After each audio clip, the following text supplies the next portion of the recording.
نحمده ونصلي ونسلم على رسوله الكريم اما بعد فاعوذ بالله من الشيطان الرجيم بسم الله الرحمن الرحيم انا كل شيء خلقناه بقدر پارہ 27 سورہ قمر رکوع 3 آیت نمبر 49 تا 55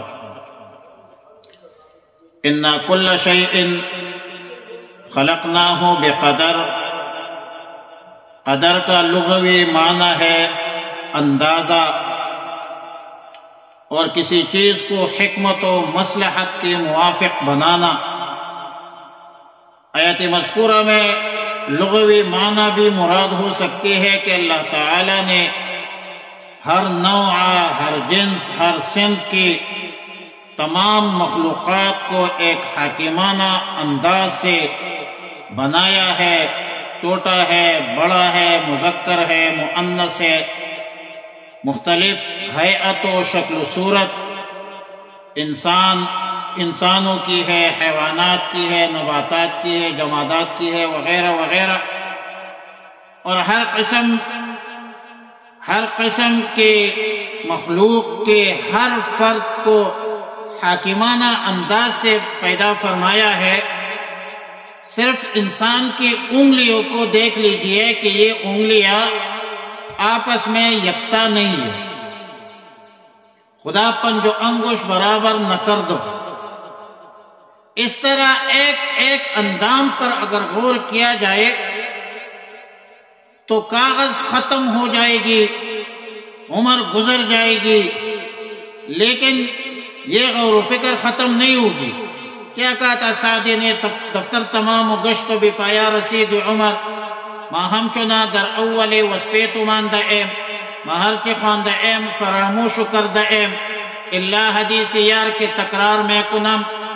وہ کون سی جا ہے جہاں جلوہ محبوب نہیں، شوق دیدار اگر ہے تو نظر پیدا کر.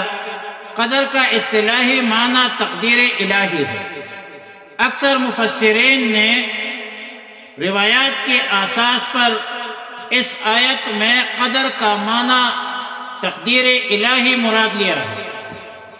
مسند احمد میں، مسلم شریف میں، ترمذی شریف میں سیدنا ابو ہریرہ رضی اللہ تعالیٰ عنہ سے روایت ہے کہ مشرکین مکہ قریش ایک مرتبہ رسول اللہ صلی اللہ علیہ وسلم سے تقدیر کے مسئلہ پر مخاصمت کر رہے تھے، تو اس پر آیات مذکورہ نازل ہوئی.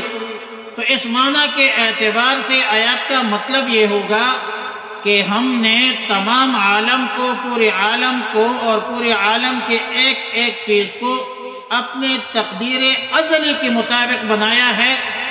یعنی ازل سے ازل میں پیدا ہونے والی چیز اور اس کے مقدار، مکان، زمان، ہر چیز کے گھٹنے بڑھنے کا پیمانہ، یہ اللہ رب العالمین نے پہلے لوح محفوظ میں محفوظ فرمایا.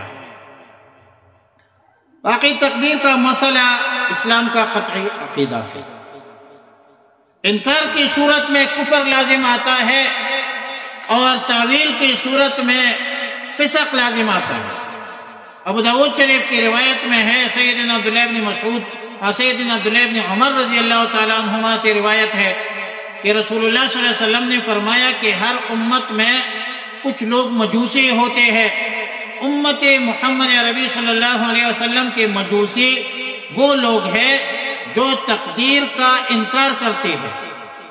ایسے لوگ بیمار پڑے تو اس کی بیمار پرسی جو ہے نہ کرو، نہ جاؤ ان کی بیمار پرسی کے لیے، اور مر جائے تو اس کے کفن دفن میں شریک نہ ہو. فی روح المانی.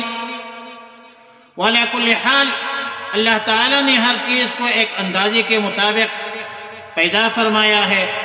اسی طرح قیامت کے وقوع کے لیے ایک وقت متعین ہے، مقرر ہے، اور جب قیامت آئے گی اور ہمارے اس وقوع کے متعلق جو ہے وہ ایک بغتتاً یکبارگی ہوگی، ایسی ہوگی کلمح البصر، جیسے آگے آنکھ کا چپکانا.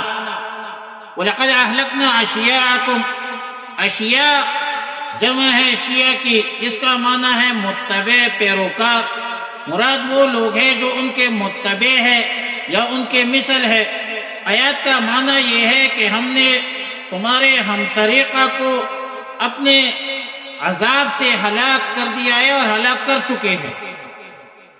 فہل من مدکر، کوئی ہے نصیحت حاصل کرنے والا؟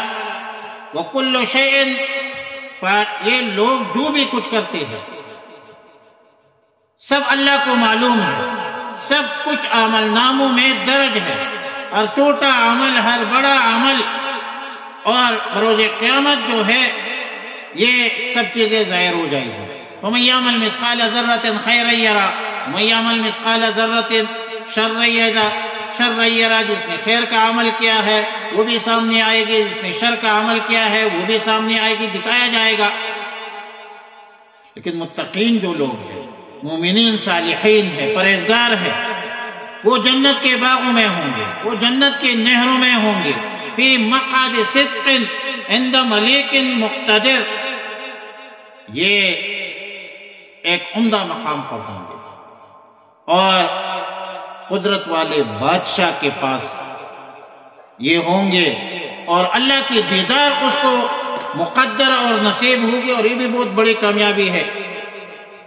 انا کل شیء، بے شک ہم نے ہر ایک چیز کو خلقناہ، پیدا کیا ہے، بقدر، ایک اندازے کے ساتھ، وما امرنا، اور نہیں ہے ہمارا حکم، الا واحدۃ، مگر صرف ایک حکم ہے، کلمح البصر، جیسے چپکنا ہے آنکھ کا، وَلَقَدْ أَهْلَكْنَا، اور ہم ہلاک کر چکے ہیں، اشیاءکم، تمہارے ساتھ والوں کو، متبعین کو، فَهَلْ مِن مُدَّکِّر، پس ہے کوئی نصیحت حاصل کرنے والا، وَكُلُّ شَيْءٍ، اور جو کچھ بھی ہے، فَعَلُوهُ عَمَلُوهُ، اس نے جو کچھ کیا ہے فی الزبر و عمل ناموں میں موجود ہے، وَكُلُّ صَغِيرٍ وَكَبِيرٍ، اور ہر چھوٹا گناہ بڑا گناہ، مستتر، ہر چھوٹا بڑا مستتر لکھا ہوا ہے، سطر لکیر کو کہتے ہیں۔ ان المتقین، بے شک پرہیزگار لوگ، فی جنات، باغات میں ہوں گے، ونہر، اور نہروں میں ہوں گے، فی مقعد صدق، مقام میں سچائی کے، عند ربک، نزدیک بادشاہ کے، صاحب قدرت بادشاہ کے، مقتدر، جو صاحب قدرت بادشاہ یعنی اللہ رب العالمین کے قریب ہوں گے۔ اللہم ربنا تقبل منا انک انت السمیع العلیم وتب علینا یا مولانا انک انت التواب الرحیم، استغفر اللہ ربی من کل ذنب واتوب الیہ، وصلی اللہ تعالی علی خیر خلقہ محمد وآلہ وصحبہ اجمعین برحمتک یا ارحم الراحمین۔ تمت سورۃ البقرہ بتوفیق اللہ تعالی عز وجل۔